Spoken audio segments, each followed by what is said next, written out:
dilahirkan di Jakarta 16 Agustus 1942 dari sebuah keluarga priayi Jawa, Jogja. Kami sebenarnya dari nenek moyang memang tinggal di Jogja, baik dari garis ibuku maupun dari garis ayahku. Tetapi karena mereka bersekolah dan kemudian bekerja di Jakarta, kemudian menikah di Jakarta, ya saya lahir di Jakarta. Darmanto Yatman sudah menulis puisi sejak sekolah menengah atas dan kemudian mengirimkannya dan dimuat ke beberapa media. Pada tahun 60-an, puisi-puisinya mulai dimuat di majalah kebudayaan Basis dan Horizon. Sejak itu, kepenyairannya mulai dikenal lebih luas. Sekalipun Darmanto dikenal sebagai penyair, ia malah memilih menempuh pendidikan tingginya di bidang psikologi di Universitas Gadjah Mada. Saya merasa bahwa menjadi penulis itu bekal yang terpenting atau bekal terpenting itu adalah pemahaman tentang manusia gitu. Jadi saya lebih memilih untuk ke psikologi dengan harapan saya bisa mengetahui atau lebih memahami manusia gitu dengan psikologi. Antara tahun 1972-73, Darmanto Yatman sempat tinggal di Hawaii. Ini pertama kalinya ia berkesempatan tinggal di luar negeri untuk beberapa lama, dan disinilah rupanya penyair ini mengalami lintasan budaya di luar kejawaannya, yang kemudian jelas tercermin dalam puisi-puisinya. Darmanto juga sempat tinggal di London pada tahun 1977-78 untuk belajar sosiologi. Beberapa sajaknya yang kemudian cukup dikenal diantaranya Istri, Anak, Rumah, dan Marto Klungsu dari Leiden ditulisnya ketika ia tinggal di negeri itu. Perjalanannya sebagai penyair sudah cukup panjang. Kini pada usianya yang sudah menginjak pada usia-usia pensiun, penyair Darmanto Yatman sudah mengimpikan kota Jogja sebagai tempat untuk melewatkan masa-masa tuanya. Sekarang, bahwa aku merasa tua, gemetar tanganku nyentuh bibirmu, istri yang tua, bijak dan setia. Tak ada lagi asmara untuk kita bagi berdua. Hanya tinggal angan-angan menetes pada kedua telapak tangan kita.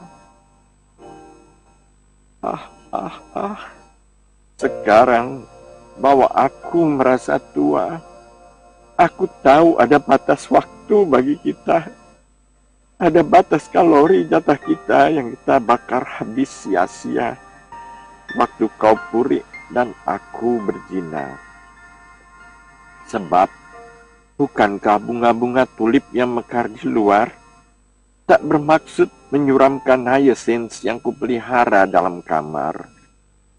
Tapi kenapa mesti tanganku gemetar ngusap wajahmu yang makin tua? Yang sungguh mati bukan urusanku. Dan sekarang, bahwa aku merasa tua, kenapa terus juga aku nyinyir bertanya-tanya, sementara jawabnya dulu telah lama kau berikan, waktu kau bersimpuh di kakiku yang lumpuh oleh beribu perkara. Ya, kita memang pernah muda. Iya, halo, selamat malam pemirsa. Senang sekali saya Vivilia dapat menemani malam akhir pekan Anda tentunya dalam acara Biang Lala Sastra. Bersastra kita bahagia. Pemirsa, berpulangnya sosok Darmanto Yatman beberapa pekan lalu tentu saja ini menjadi suatu hal kehilangan bagi dunia sastra. Padahal semasa hidupnya Darmanto Yatman ini selalu menginspirasi oleh beberapa sastrawan yang ada di Indonesia ini. Oke pemirsa, kita akan membahas mengenai Darmanto Yatman dan juga karya-karyanya. Dan tentu saja saat ini saya tidak sendiri, saya sudah ditemani oleh dua narasumber kita. Yang pertama ada Bapak Heru Mugiarso MPD. Bapak Heru ini adalah pegiat sastra dan juga penggagas gerakan moral menulis puisi menolak korupsi. Kita sapa dulu pemirsa. Halo, selamat malam Pak Heru. Selamat malam pemirsa. Bagaimana kabarnya Pak hari ini? Alhamdulillah sehat dan baik. Sehat dan baik. Oke, untuk narasumber kita yang kedua ada Pak Didi MS. Pak Didi MS ini selalu setia menemani kita dalam acara Biang Lala Sastra nih pemirsa. Kita sapa dulu. Halo Pak Didi, selamat malam Pak Didi. Selamat malam Vivi, selamat malam para pemirsa yang berbahagia. Oke, Pak, pada malam hari ini kita akan membahas mengenai Darmanto Yatman.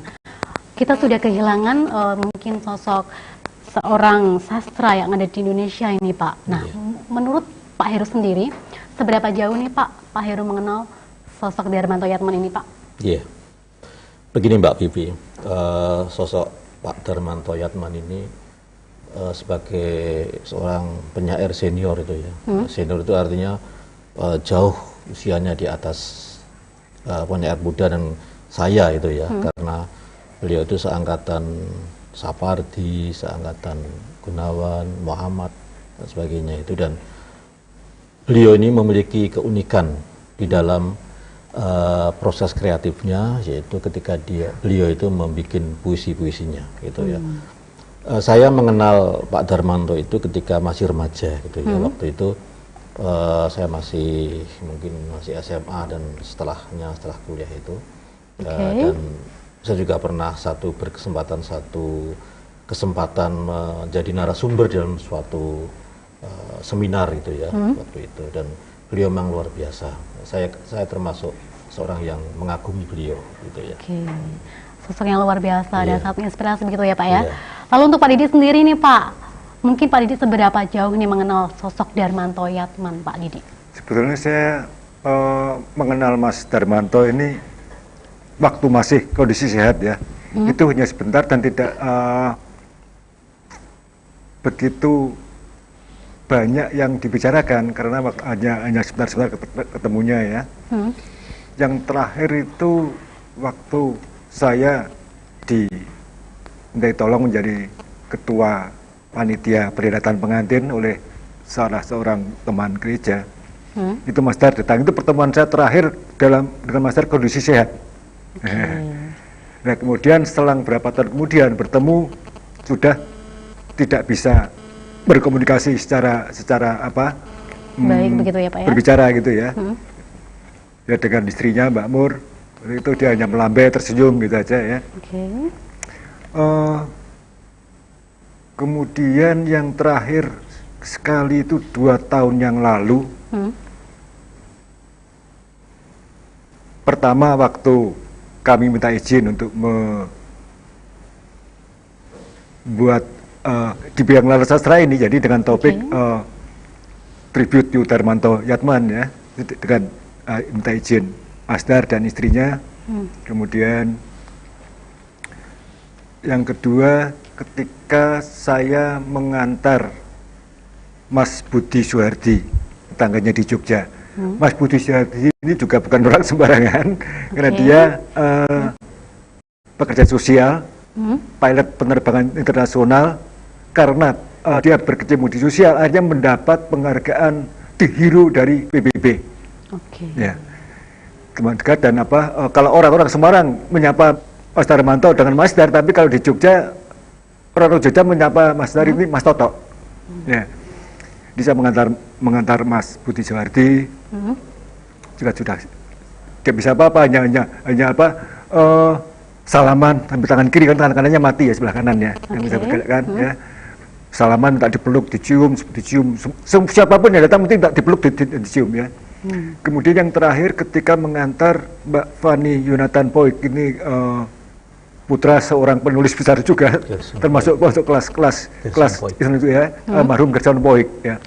Itu juga karena dulu waktu di Bali bertetangga ya, jadi waktu ke Semarang minta tolong saya untuk menemui Mas Darmanto ya, karena jarak pertemuan tidak terlalu pendek ya, agak panjang ya. Yang dia lupa dengan saya. Jadi saya pikir salaman biasa ya. Gak tahu saya ditarik, dipukul. Ya, setelah dijelaskan akhirnya dia begini. Ya, minta maaf ya, setelah tahu saya gitu ya. Jadi saya hanya mengenal karyanya lewat kaset. Ya. kaset-kaset yang dibeli kakak saya waktu itu. Ya, kenal pertama kali dengan karya Mas Darmanto lewat kaset itu. Ya. Tapi secara fisik mungkin Mas Heru mungkin yang lebih paham gitu ya. Paham. Lebih banyak berkomunikasi daripada saya. Ya. Oke. Ya. Oke, kita tanya kepada Pak Heru nih Pak, kenapa nih Pak sosok Darmanto Yatman ini bisa dikatakan istimewa Pak? Mungkin dari kacamata Pak Heru sendiri bagaimana Pak? Mungkin bisa dijelaskan kepada pemirsa Pak? Iya, berbicara tentang Pak Dar ya, Pak Dar almarhum ini, kita bisa melihat dari sisi atau dari dua dimensi. Oke. Yang pertama adalah dimensi akademis, karena beliau adalah seorang akademisi, seorang guru besar, seorang profesor. Yang kedua adalah ditinjau dari dimensi atau tinjauan sastra. Ya. Yang pertama dari dimensi akademis, ya. Beliau akhirnya dikukuhkan sebagai seorang profesor di bidang psikologi di Universitas Diponegoro. Ya. Jangan lupa bahwa beliau itu adalah salah satu tokoh yang ya melakukan penggalian, eksplorasi terhadap konsep yang namanya psikologi Jawa. Oke, konsep psikologi Jawa. Iya. Jadi kan kalau selama ini di bidang psikologi kan kita selalu menggunakan model-model teori dari Barat, gitu ya. Tapi beliau ini nampaknya ingin kembali kepada akar budaya sendiri. Maka beliau menggali suatu konsep namanya psikologi Jawa. Nah, siapa yang menjadi narasumbernya itu? Yaitu yang dikenal dengan Ki Ageng Sosro Mentaram. Ya. Yaitu yang ada teori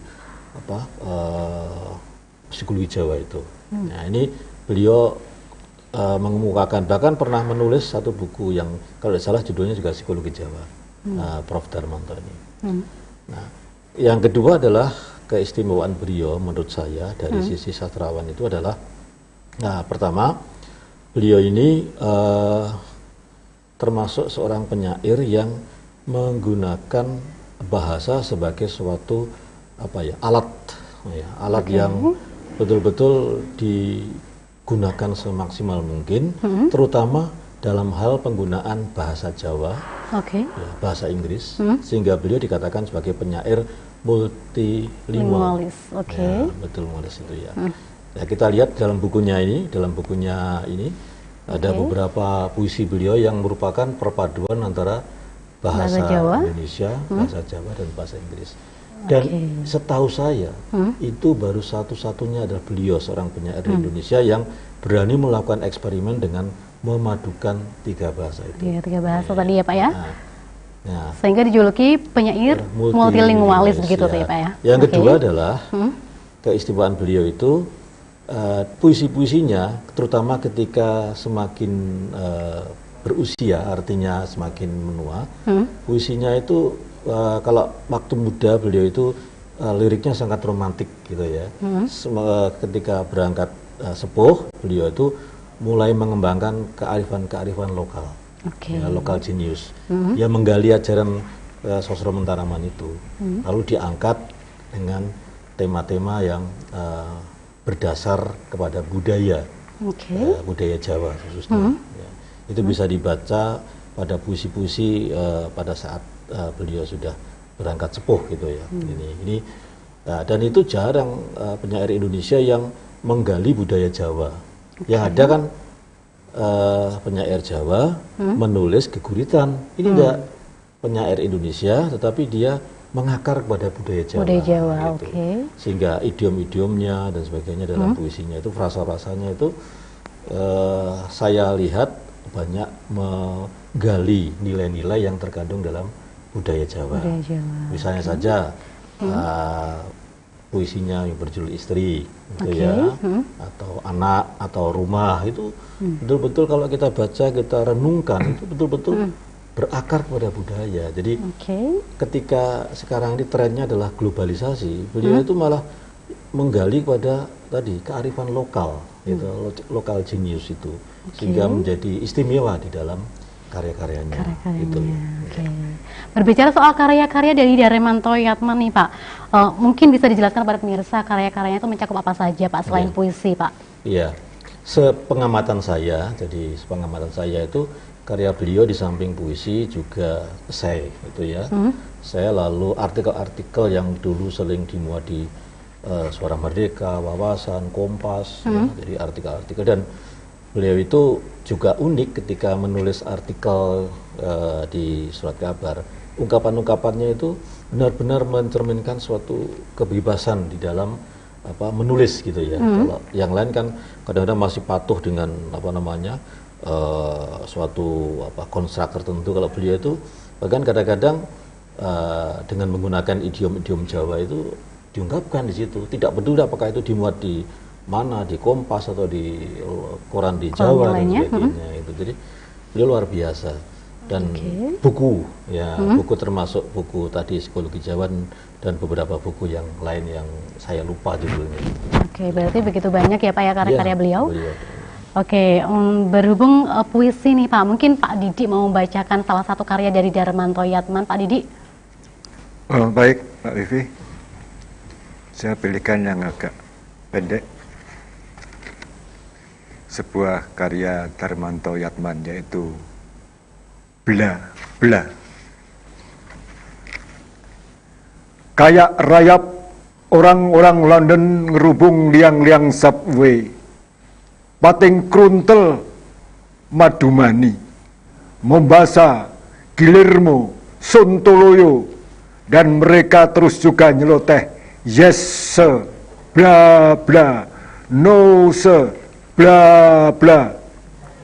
Orang-orang London terus juga gembrenggang, rambut-rambut pirang, kepala-kepala botak, kribo-kribo, sari, sweater, jaket, jumper, berdesak-desakan, bla bla.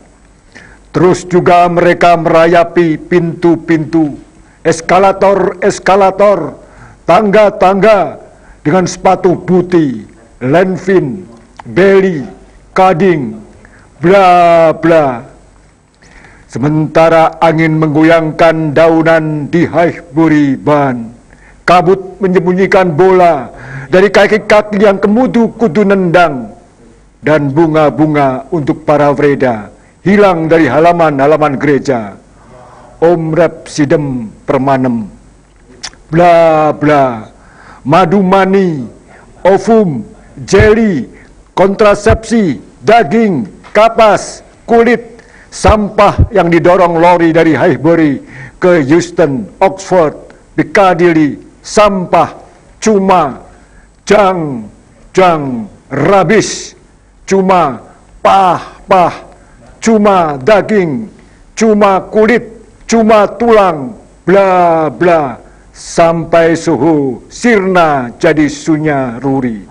Bum, oh ya tata.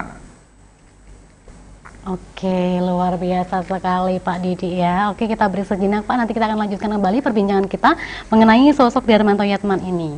Oke pemirsa, jangan kemana-mana, setelah ini kita akan bahas kembali. Tetap di Biang Lala Sastra, bersastra kita bahagia.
halo pemirsa, senang sekali masih setia bersama kami dalam acara Biang Lala Sastra.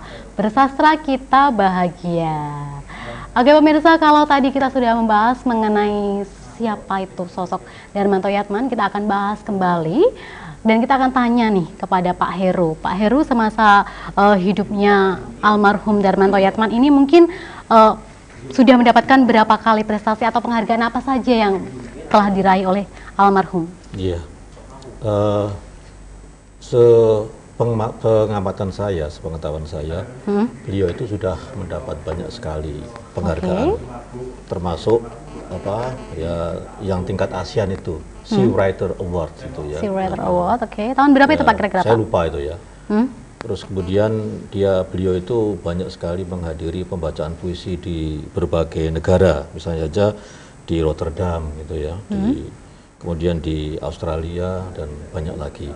Tapi yang paling menghebohkan itu adalah pada tahun 1975. Ya, ketika itu saya baru belajar menulis puisi. Tapi saya mengikuti waktu itu, yaitu heboh pengadilan puisi, ya, pengadilan puisi ya, di Bandung waktu itu, yang menghadirkan beberapa penyair, ya. Intinya adalah ingin membuat suatu agar sastra Indonesia itu memiliki dinamika gitu ya. Waktu itu kan sastra kita itu adem ayem gitu ya. Nah, beliau ini salah satu pencetus pengadilan puisi. Jadi gambaran pengadilan puisi itu bukan seperti mengadili koruptor, bukan, tapi memang ada beberapa penyair yang dihadirkan, ada sebagai tersangka, gitu. Kemudian ada sebagai pembela, ada sebagai jaksa dan sebagai ya seperti pengadilan itu. Ya. Nah, waktu itu jaksa kemudian mengajukan tuntutan kepada saya lupa ya penyairnya waktu itu. Ya, kalau tidak salah siapa Bang Tarji atau siapa waktu itu tuh. Karena beliau kan waktu itu memunculkan suatu inovasi ya dengan puisi mantranya itu. Kemudian intinya bahwa beliau itu dalam posisi yang tersangka atau terdakwa untuk diminta pertanggungjawabannya untuk sastra Indonesia. Nah, menjadi ramai waktu itu. Ya, Pak Darmanto itu waktu itu disebut-sebut di dalam berbagai media surat kabar atas kegiatan pengadilan puisi tahun 75 waktu itu. Saya masih ingat, saya baca di koran waktu itu. Ya. Nah, kalau prestasi akademiknya saya kurang tahu, tapi yang jelas beliau sudah sampai pada puncak karirnya sebagai seorang profesor. Tidak setiap dosen itu bisa mencapai ke sana, tapi beliau di titik karir yang puncak itu dia sudah sampai dikukuhkan sebagai guru besar, seorang guru besar ya di bidang psikologi, bukan di bidang sastra. Jadi istimewanya seperti itu gitu ya. Jadi seorang sastrawan tidak harus dari sastra gitu ya. Ya, buktinya contohnya misalnya seperti Pak Darmanto ini. Tadi pada awal beliau mengatakan bahwa beliau mempelajari atau melakukan studi di psikologi itu adalah dalam rangka memahami manusia. Karena sastra itu kan bicara soal kehidupan manusia. Jadi semakin kita bisa memahami manusia itu, maka ini menjadi sesuatu yang menarik ketika di dalam memunculkan tokoh-tokoh di dalam ranah sastra itu menjadi sangat kompleks, tapi juga pengarangnya itu paham betul tentang siapa manusia itu. Gitu. Tadi kan Pak Heru sudah menjelaskan bahwa sosok Darmanto Yatman ini selalu bereksperimen untuk memadupadankan antara 3 bahasa ya Pak ya, dan dijuluki atau mungkin terkenal sebagai penyair yang multilingualis. Di zaman saat ini kan tadi Pak Heru juga menjelaskan bahwa belum ada sosok yang seperti beliau. Nah, mungkinkah Pak Heru dan juga Pak Didi nanti akan memulai nih, kan Pak Didi dan juga Pak Heru ini kebetulan juga sastrawan, untuk memulai memadupadankan 3 bahasa nih. Sebetulnya sudah ada. Jadi setelah setahu saya ya, setelah Mas Darmanto itu ada Remi Siladuh. Dia juga multilingual juga puisi-puisinya. Jadi ada bahasa daerah, tidak hanya bahasa asing tapi bahasa daerah juga. Iya. Itu saya punya buku-bukunya yang paling tebal tuh berjudul Kerikma dan Martiria. Itu saya lihat, saya baca dari berbagai bahasa masuk semua juga. Remisi Lado. Ya. Berarti memadupadankan antara beberapa bahasa begitu ya Pak ya? Ini tidak hanya bahasa nasional negara-negara lain, tapi juga bahasa-bahasa lokal, bahasa ibu yang ada di Indonesia. Bahasa ibu yang ada di Indonesia, oke. Ya bisa dipahami karena Remisi Lado itu seorang penguasa banyak bahasa gitu ya. Jadi beliau itu mulai dari bahasa yang sekarang nggak terkenal ya, bahasa Ibrani beliau tahu gitu ya, sampai pada bahasa yang ada di dunia itu. Gitu. Sehingga barangkali juga bisa benar jadi interaksi antara sastrawan itu bisa kemudian menginspirasi, misalnya saling mempengaruhi ya, misalnya Pak Darmanto mungkin membaca karya Remisi Lado, kemudian Remisi Lado juga mencermati karya Pak Darmanto. Tapi kemudian penerus berikutnya itu ya ada sih, tapi tidak seintens beliau itu. Misalnya saja seperti ini yang penyair yang juga kemarin memainkan Istirahatlah Kata-Kata itu, siapa itu, dari Jogja itu, Gunawan Maryanto itu kan juga dalam puisinya itu kadang-kadang memunculkan kata-kata yang bernuansa budaya Jawa gitu ya. Gitu.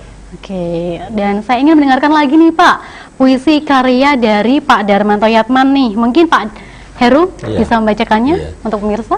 Iya, terima kasih. Saya akan membacakan sebuah puisi karya Pak Darmanto Yatman yang dulu juga sangat terkenal itu ya, yang berjudul Main Cinta Model Kuang Wong.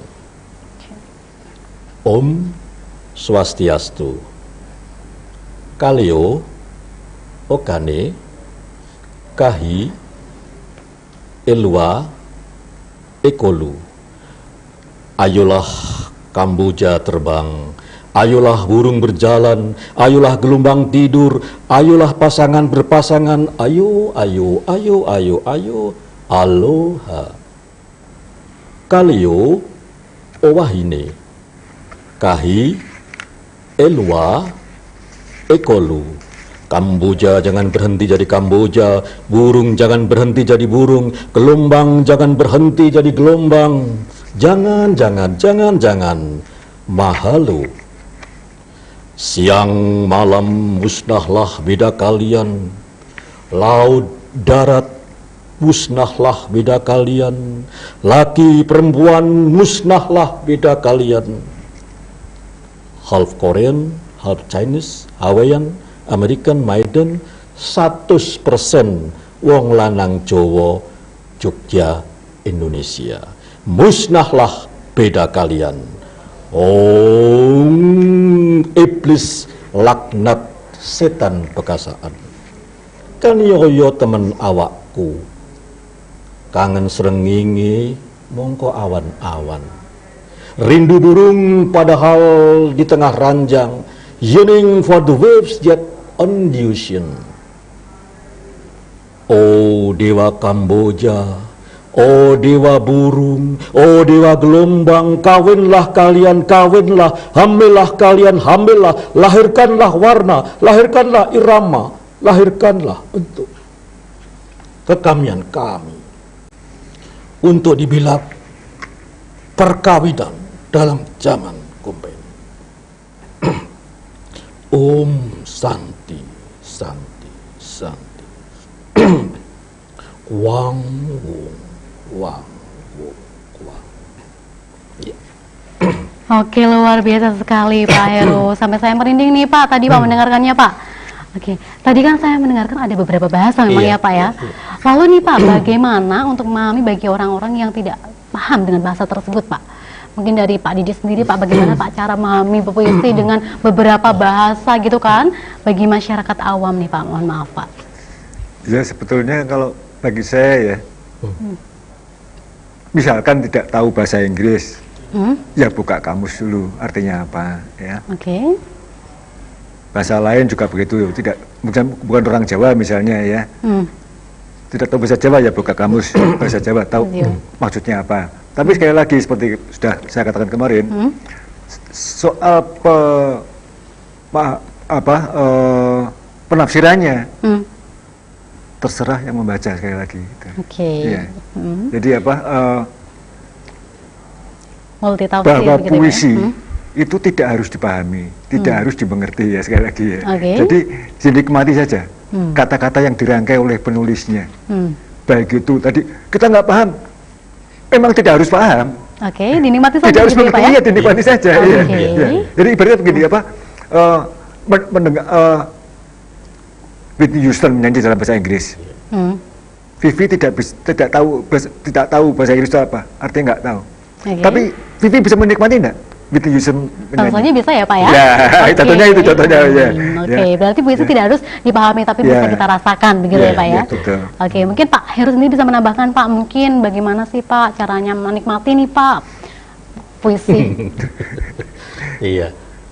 Ya, ini kan masalah soal rasa gitu ya, masalah rasa. Jadi, Oke. ketika kita membaca puisi, kemudian ada sesuatu keindahan yang kita rasakan, sekalipun kita tidak sepenuhnya memahami. Oke. Ya. Dan ini kembali lagi soal bagaimana kita bersentuhan dengan suatu karya seni. Sama saja kita, misalnya saja memandang sebuah lukisan, ya. Tiba-tiba ada suatu yang luar biasa pada yang menyentuh diri kita, dan kita merasakan ada kenikmatan memandang lukisan itu. Nah, saya kira sama di situ. Sama juga misalnya tadi dikatakan oleh Pak Didi, mendengar lagu, secara lirik kita nggak paham artinya, tapi Oke, tapi kita ketika menikmati gitu ya? kita nikmati, ada sesuatu yang indah, gitu ya, ada sesuatu Oke. indah. Bahkan kadang-kadang saya juga heran itu ya. Konon katanya seperti musik jazz itu ya. Ini sedikit maaf, ini saya bukan menggurui Pak Mas Didi.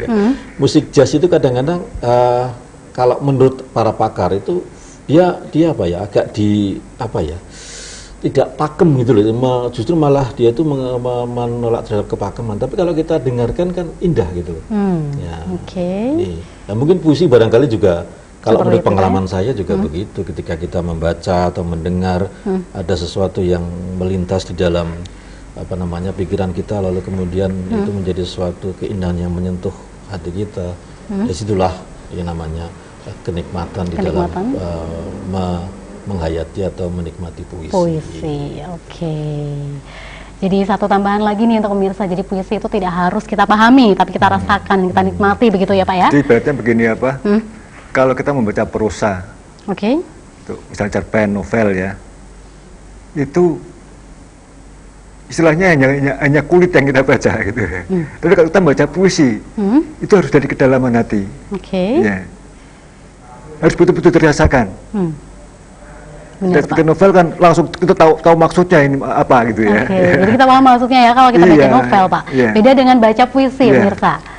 Jadi kita harus simak satu persatu kata-katanya, bila kata yang dirangkai kita simak ya, kita dalami ya, mendalami menjiwainya ya, sesuai dengan sekali lagi sesuai dengan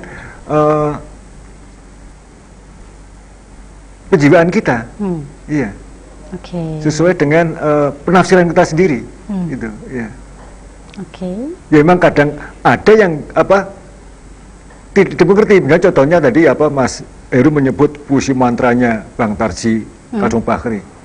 Saya rasa itu hanya dia yang tahu persis itu maknanya. Oke. Jadi membacanya beda ya Pak ya? Orang lain nggak tahu itu mungkin Oke. ya. Mungkin orang lain membacanya hanya mungkin menjiwainya dengan mungkin membuat irama dan membacanya dengan gerakan tubuh, Dengan gestur ya. Mungkin itu caranya menjiwainya gitu ya.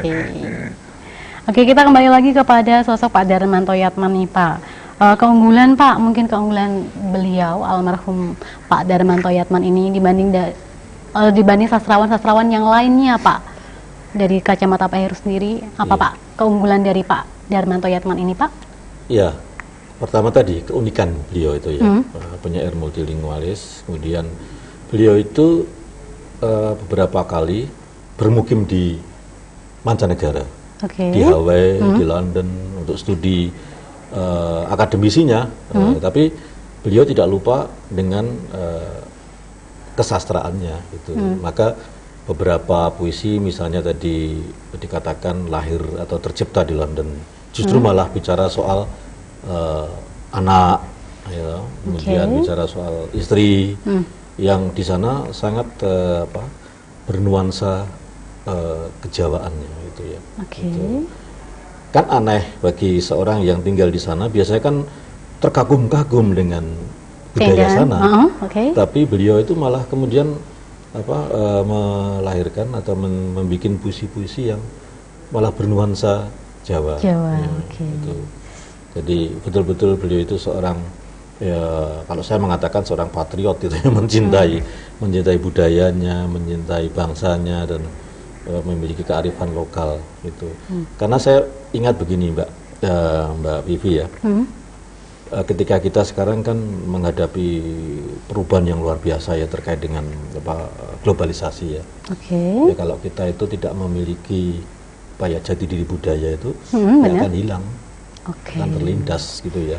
Nah beliau itu sebenarnya sudah mengajari kita dengan tadi, pertama dengan gagasan konsep psikologi Jawanya, itu mengingatkan bahwa psikologi tidak hanya milik orang Jawa, tidak milik hanya orang-orang Amanca kan, negara, tidak hanya milik Freud, milik Adler, milik si Rogers gitu ya. Tapi di Jawa itu ada Ki Sosro Mentaraman itu yang dengan teori kromodongsonya, ada teori mulur mungkertnya itu. Ya. Oke Pak, kita jelaskan Pak. Nanti kita akan lanjutkan kembali nih Pak perbincangan kita mengenai Pak Darmanto Yatman ini. Oke pemirsa, jangan kemana-mana, tetap di Biang Lala Sastra. Bersastra kita bahagia.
Dalam acara kesayangan Anda tentunya, dalam acara Biang Lala Sastra, bersastra kita bahagia. Baik pemirsa, kalau kita tadi sudah membahas mengenai keunggulan-keunggulan dari sosok almarhum Pak Darmanto Yatman, kita akan lanjutkan kembali. Kita akan bertanya kepada narasumber kita malam hari ini. Oke Pak Heru, bisa dilanjutkan kembali Pak tadi keunggulan-keunggulan dari sosok almarhum Pak Darmanto Yatman ini Pak. Iya.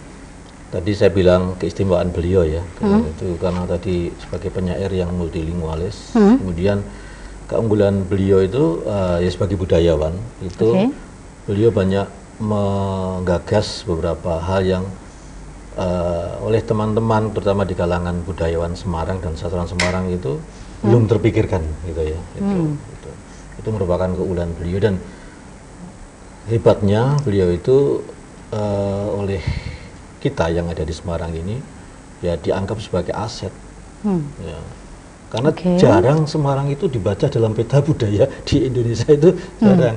Kebetulan ada Ibu N. Hadini gitu ya, yang masih setia di Semarang. Kemudian Pak Darmanto ini ya, jadi dengan adanya Pak Darmanto dan Bu N. Hadini ini, Semarang itu katakanlah dalam peta sastra di Indonesia itu ya tanda petik dianggap direken gitu ya. Dianggap gitu ya Pak ya. Itulah salah satu jasa dan keunggulan beliau menurut pandangan saya pribadi. Dari Pak Darmanto Yatman tadi ya. Lalu untuk Pak Didi sendiri nih, kita akan bertanya ke Pak Didi.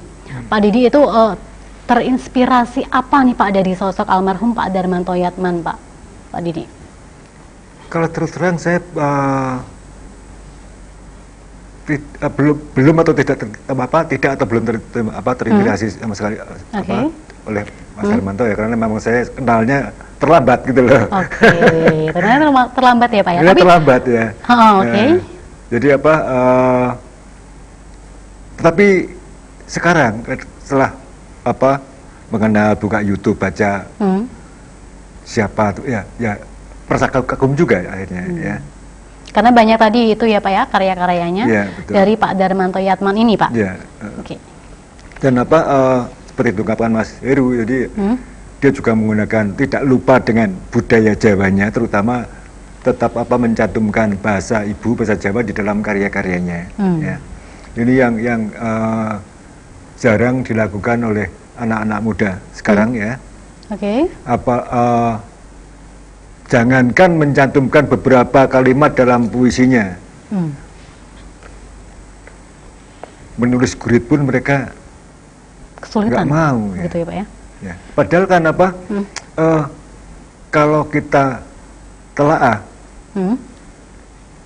karya sastra Jawa itu sangat banyak dibandingkan dengan karya-karya sastra bahasa Indonesia yang ada di Indonesia itu ya. Baik itu ada gurindam, ada pantun, ada sajak, macam-macam, juga yang dari luar negeri. Akhirnya mereka menurut saya kok lebih senang menulis puisi-puisi yang dari asing gitu loh. Dan yang banyak digemari itu kan sekarang yang puisi pendek Jepang tuh haiku ya. Iya. Padahal kalau mau belajar puisi bahasa Jawa keguritan itu lebih kaya sebenarnya daripada puisi-puisi Jepang itu. Nah, kebetulan bulan ini Mbak, kalau saya nggak salah, ini oleh PBB dicanangkan tanggal 22 Februari adalah Hari Bahasa Ibu Internasional.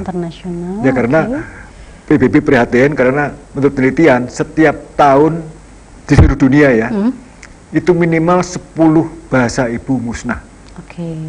Di seluruh dunia. Di seluruh dunia begitu ya Pak ya? 10 bahasa ibu musnah. Dan di Indonesia pun yang tahun kemarin Kompas memuat di NTT kalau salah ya, itu 12 bahasa ibu terancam punah. Pemakainya masing-masing tinggal 4 sampai 6 orang saja. Nah ini memang mungkin bisa dipahami ya, karena di Indonesia kan nyebrang sungai aja sudah berbeda. Di Palembang mungkin itu pas ke Palembang catanya beda kecamatan sudah beda bahasa. Akhirnya mereka menggunakan bahasa nasional, bahasa persatuan.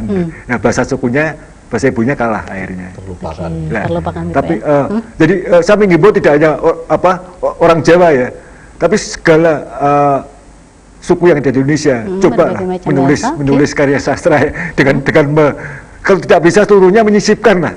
Ya bahasa sukunya masing-masing begitu, biar tidak lupa, biar tidak hilang. Gitu.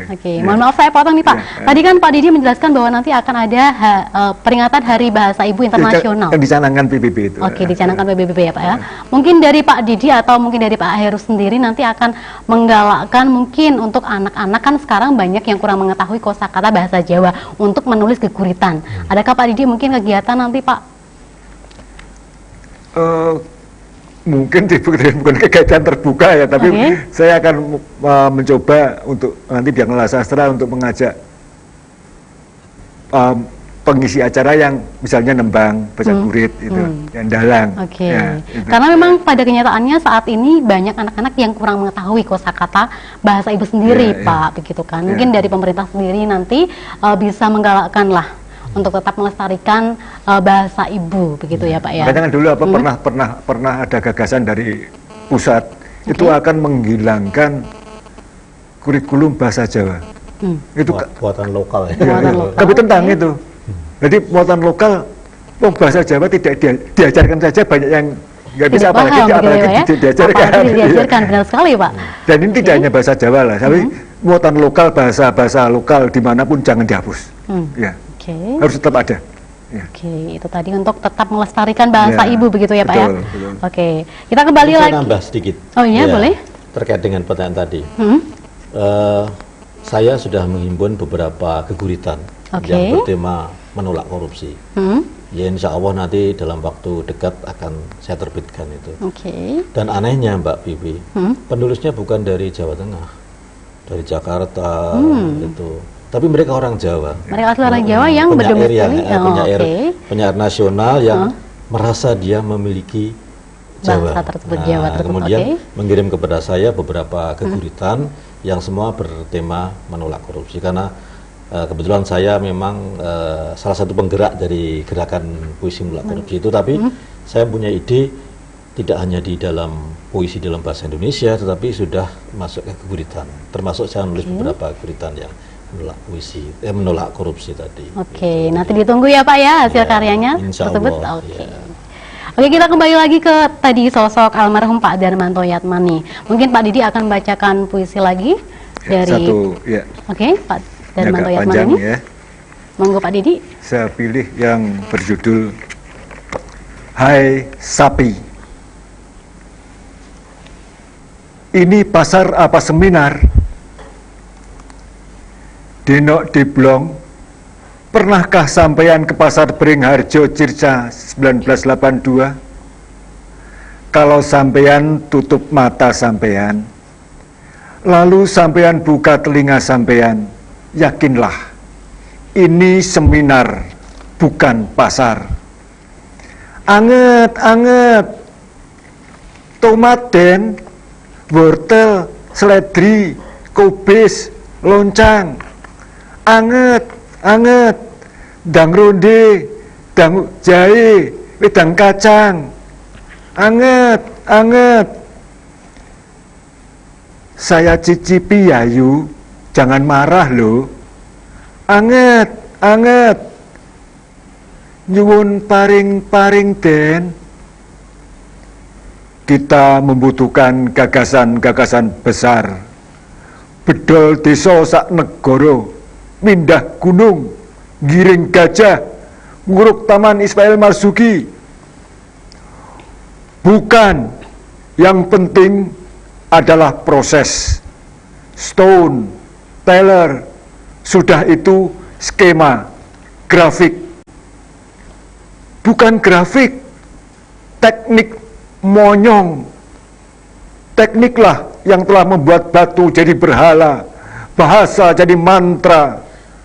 Lah, logika pengarang itu beda dengan logika rakyat. Rakyat cuma bisa tetet tuet, sementara penyair itu bersabda, ada bungkus kacang, Mbok. Wonten.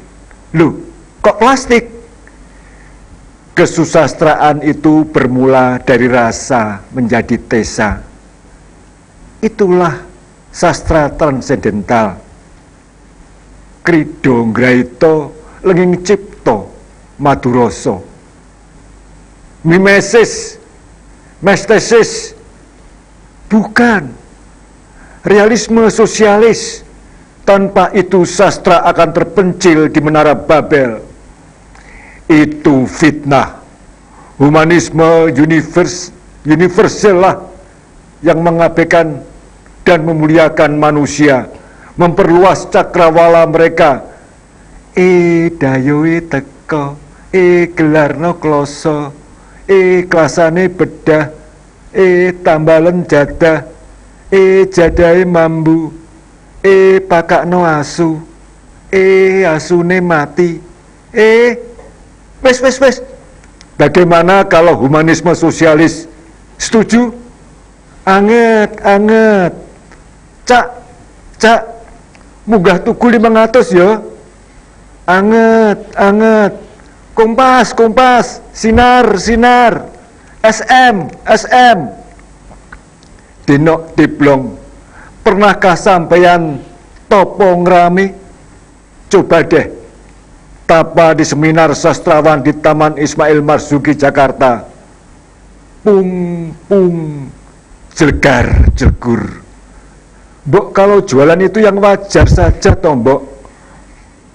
4.000 kalau ditawar, 3 kalau tidak. Lah kalau penjenengan takut dibati, silakan buktikan sendiri kesanggrahan apa kesilir. Monggo. anget, anget. Copet, copet, anget, anget. SGM, semutu susu ibu. Jadi kesimpulannya, yang kita butuhkan adalah kebebasan mencipta. Dan tentu saja juga kebebasan untuk menerbitkannya. Lalu publikasi, lalu honorariumnya. Salep, podem, porem, tombo koreng, koreng. S. Demikianlah bisa kita tetapkan kode etik profesi kita sebagai pengarang. Kalau ngeritik jangan menista orang. Kalau berteori jangan mengelabui orang. Kalau bikin pernyataan jangan mengatasnamakan orang. Lah, kalau nulis saja silakan. Apa mau Anda saja deh. Anget, anget. Nuwun sewu, ini kaki bukan kayu. Anget, anget. Diamput trembelane, kaki orang kok diinjak semau gue. Anget, anget. Paduka paringana to kula, inggih namung paduka ingkang kula suwuni. Mugi Gusti tansah paring rejeki dumateng paduka. Miwah putra wayah paduka, miwah buyut canggah paduka, dumugi ing utek-utek gantung siwur. Begitulah Kang Sastra. Kalau sampeyan dengar ada yang bilang bahwa sastra Indonesia itu terpencil, sampeyan jangan percaya. Itu mulut kamu Marxis, PKI, PKI. Anget, anget. Lah, kalau sampeyan dengar ada yang bilang bahwa sastra Indonesia baik-baik saja, sehat walafiat serta bermanfaat bagi masyarakat, itu baru ucapan patriot sejati. Minyak, minyak, nyak, minyak, nyak, nyak. Sebentar lagi harga naik loh. Denok deblong. Kalau sampean berpikir untuk beli karya Kang Sastra, pergilah ke rumah Kang Sastra di Jogja. Tak usah koneksi den bei cublas-cubles, apa den ronggo blusak-blusuk yang bercokol di Taman Ismail Marzuki, Jakarta. Darmanto Yatman. Oke, luar biasa sekali Pak Didi. Oke, dan mungkin nih Pak, yang terakhir Pak, yang saya tanyakan adalah harapan-harapan dari Pak Heru nih setelah beliau tidak ada Pak. Mungkin apa Pak? Iya, kita jangan pernah sekali melupakan sejarah ya. Jadi para penulis muda itu juga perlu belajar dari seniornya. Sekarang saya lihat beberapa penyair muda agak kurang tertarik untuk melacak kembali ya, kilas dari penyair senior. Tapi saya kira ke sosok Pak Darmanto Yatman ini perlu untuk jadikan suatu model bagi para penulis muda, sehingga kita bisa banyak belajar tentang keunikannya, tentang keluar biasaannya, tentang kejeniusannya, dan juga kecintaannya kepada budayanya, yaitu budaya Jawa. Budaya Jawa. Oke, lalu untuk Pak Didi sendiri nih Pak, harapan-harapannya nih Pak, ke depannya nih setelah beliau almarhum Pak Darmanto Yatman tidak ada Pak? Saya ulang lagi, semoga semakin banyak anak-anak muda atau pemula penulis puisi ya, mulai mengintip, mulai googling, menyimak karya-karya Pak Darmanto, sehingga mereka bisa belajar dari karya-karya Pak Darmanto untuk menciptakan karya sastra yang baru, khususnya puisi ya. Tapi awalnya meniru boleh, tapi setelah itu harus mempunyai gaya sendiri, ya. Menciptakan gaya sendiri. Oke, tidak terasa waktu kita sudah habis sampai di sini nih Pak. Terima kasih. Semoga ini bisa bermanfaat untuk pemirsa Anda di rumah, dan semoga ini bisa menginspirasi untuk generasi penerus bangsa dalam berkarya sastra. Terima kasih atas kesempatannya Pak. Sukses selalu untuk Pak Heru dan juga Pak Didi. Terima kasih. Oke.